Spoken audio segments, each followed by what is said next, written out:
Nagkaroon na nga talaga tayo ng swimming pool dito sa bahay mga guys. Ang galing din. Kasi ulam na nga din pala yung lumalapit dito sa amin. Ayun nga lang, ang hirap ulihin ng mga tilapia. Kaya for today's video mga guys, inihaw na tilapia muna yung ulam natin ngayon.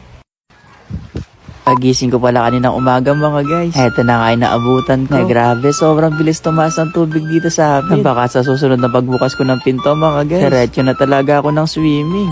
Pero sana tumigil na talaga yung ulan. Kasi naubusan na ako ng nalaban na break. Kaya kailangan na talaga magkaroon ng araw.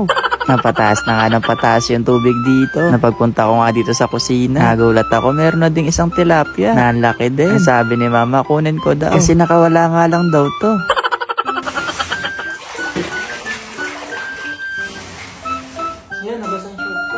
Nabasa pa nga yung short ko mga guys. Pero okay na to. Kasi tutuloy ko na yung pangingisda dito. Na ayaw pa nga magpahuli nitong isda. Hindi niya yata alam mga guys. Dati tayo mangingisda. Na seryoso yan mga guys. Na dating bata ako, mahilig talaga kayong mangisda ng mga kami magkakaibigan. Lalo na kapag may mga gantong baha, lumilibot talaga kami. Na eto parang ganto kami noon. Na naghanap nga daw sila ng isda. Kaya sabi ko, pahiram nila ako nitong panghuli nila. Kasi pangkukuha ko sila ng mga isda dito. Huwag yung pakakawalan, no?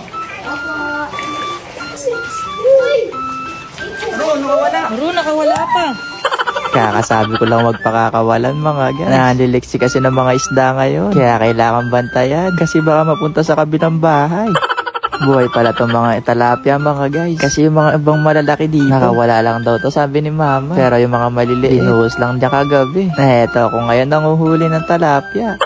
Na sobrang liksi nila mga guys. Pero okay na nga to. Kasi ilang piraso nga lang daw yung nakawala sabi ni mama. Na eto na nga yung mga tilapia natin ngayon mga guys. Ay sasabay na rin natin tong lutuin. Na ano kaya masarap iluto dito mga guys. Na parang gusto ko nang inihaw. Kaya akit na lang tayo sa taas mga guys. Para dito na lang siya lutuin. Na dami rin pala nagulat sa inyo na meron kaming second core dito. Na madalang ko lang kasing pakita to sa vlog. Kasi di pa nga masyadong maayos dito. Tsaka di kasi to natapos mga guys. Kaya yung ibang mga gamit dito namin inaakyan. Nabuti na lang talaga mga guys kumalma na yung panahon ngayon. Sana magtuloy-tuloy na. Kasi dito talaga sa Pampanga tumama yung bagyo. Na ang dami na nga naapektuhan ng bagyo. Nasa totoo lang din, sobrang hirap kumilos kapag may mga tubig ka nadadaan. Lalo na kapag pumasok pa sa bahay. Kawawa talaga yung mga ibang gamit. Isabay mo pa nakaka-renovate na natin yung bahay. Pero wag na natin isipin yun. Ang importante may ulam tayong talapia ngayon. Habang naglilinis nga ng talapia si boss nyo, eto si ate, nag-uumpisa na siyang maghiwa ng mga kamatis. Eto nga yung ipapalaman sa talapia mga guys. Ngayon trabaho ko naman dito mga guys ay mag-team. Toka-toka na din kami dito sa paggawa mga guys. Kasi para mas mapabilis na. Dahil na yung pag-iihaw, medyo matagal talaga. Kaya kung wala ka pang maisip na ulam mga guys, eto na lang yung gawin mo. Na pagkatapos nga matimpla, eto nga ipapalaman natin sa loob. Para mamaya mga guys kapag naluto to, masasabay din maluto yung mga nilagay nating palaman. Tsaka makakatulong din yan mga guys. Na para mas sumarap tong talapia. Nababalutan na rin pala natin to ng foil. Kasi mas gusto ko nga sa inihaw mga guys. Yung nakabalot siya ng foil. Lalo na, natanggalan natin to ng kaliskis. Kaya pagkatapos nga mabalot mga guys, nagumpisa na rin ako mag-ihaw dito.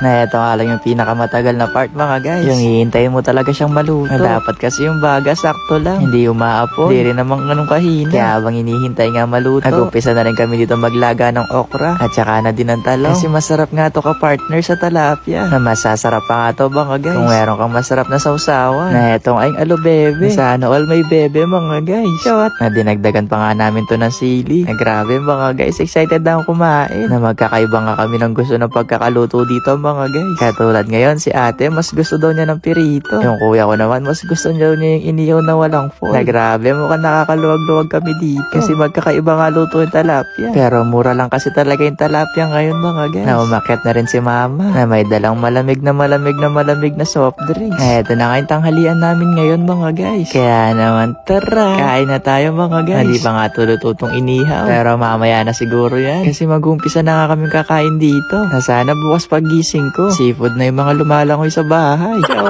Pero ang sarap nga ng ulam natin ngayon mga guys. Lalo pat sama-sama kami kumakain dito. Na para nga lang kami nagrenta sa isang swimming pool. Na dito nga sa taas yung cottage namin. At nasa baba naman yung swimming pool. Na sige na mga guys, hanggang dito na lang. Ayun lang. Bye-bye!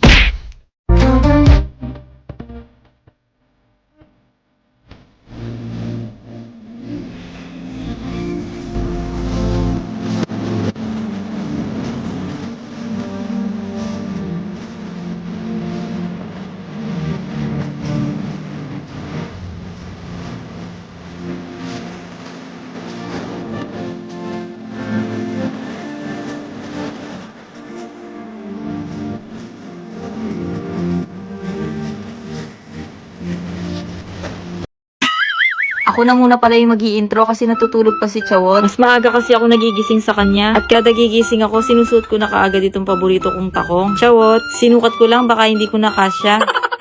Ganito pala yung mga ginagawa ko kapag may event si Chawot. Ako na naghahanap ng isusuot niya. Tsaka alam ko na yung mga damit na gusto niya. Basta kulay blue, gusto niya na yon. Tsaka deserve niya naman ng pinagsisilbihan. Lalo na ngayon, malapit na yung birthday ko.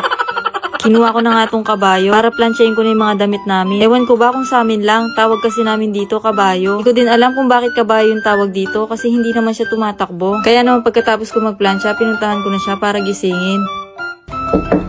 Yeah. At heto lang ang aking vlog. Finally, natapos na rin ako kasi wala na akong alam sabihin. Kaya sabi ko sa kanya, mag-transition na lang para mabilis. Nag-intro mag-isa si ate no mga guys. Na mag-guest speaker nga tayo ngayon dito sa City College of Angeles. Natuturuan ko nga sila kung paano mag-chow. Vlog yan? First time ko nga magiging guest speaker ngayon. Ngayon ba magsasalita sa maraming tao mga guys? Na di nga ako masyado nakatulog kagabi. Kasi paano ba naman? Halos 1 oras daw ako magsasalita dito. Kaya sana, di naman mainip yung mga estudyante sa akin dito.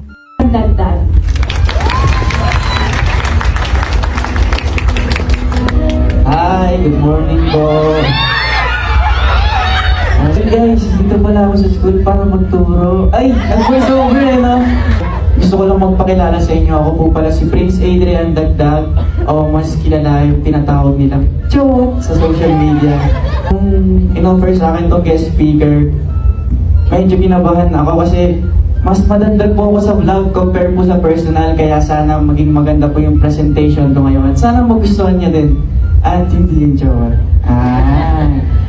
Yung topic pala na i-discuss ko dito is about content creation. Para sa mga gustong maging content creator, mga gustong maging vlogger, na noong una medyo kinakabahan ako. Pero nasa kalagitnaan na, medyo nasasanay na para na lang din ako nagkikipagkwentuhan. Na ang dami na kasi ako curious kung paano nga ba ako nag-start. At eto nga yung kwento ko kung paano ako nagsimula as a content creator. Nag-start din po ako sa 0 followers, 0 views, hanggang sa naging 5. Yung 5 na yun, down account ko pa po. Nagko-comment pa ako doon, ang pogi mo talaga, kuya. Ayun yung ginagawa ko hanggang sa naging 10. Yung 10 na yun, kasama ko na yung pamilya ko. 10 na kami nanonood. Hanggang sa pagiging consistent ko, di ko nang mamalayan, naging 1 million followers at 1 million views na rin yung mga nanonood. Pero siya, kaya kailangan sa buhay maging consistent tayo lalong-lalo na kung gusto natin yung mga bagay na ginagawa. Bibigyan ko kayo ng chance dito para gumawa ng content. Pipili ako ng 3 volunteer. Pero hindi nyo naman kailangan gawin yung ginagawa ko ng voice over. Pwede tayo dito mag-dance. Anong gusto mong gawin ng content?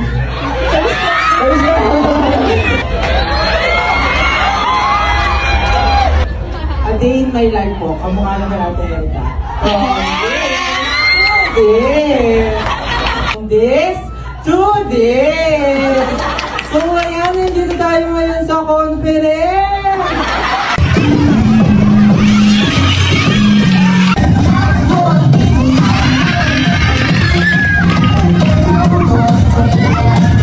Mabuhay, Prince Adrian Dagdag, or aka Chawot.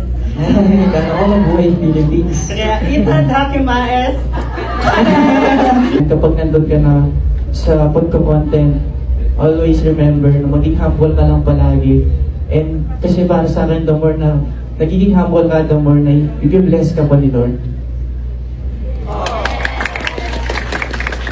Nairaos ko ngayong pagiging guest speaker natin for today's video mga guys. At successful naman. Kaya naman maraming salamat sa pag-invite sa akin City College of Angeles. Sana nag-enjoy kayo. At shoutout pala sa aking kaibigan na humabol para supportahan ako dito. Napaka-supportive naman yan. Na siguro mga guys hanggang dito na lang ha. Basta ayun lang. Bye-bye!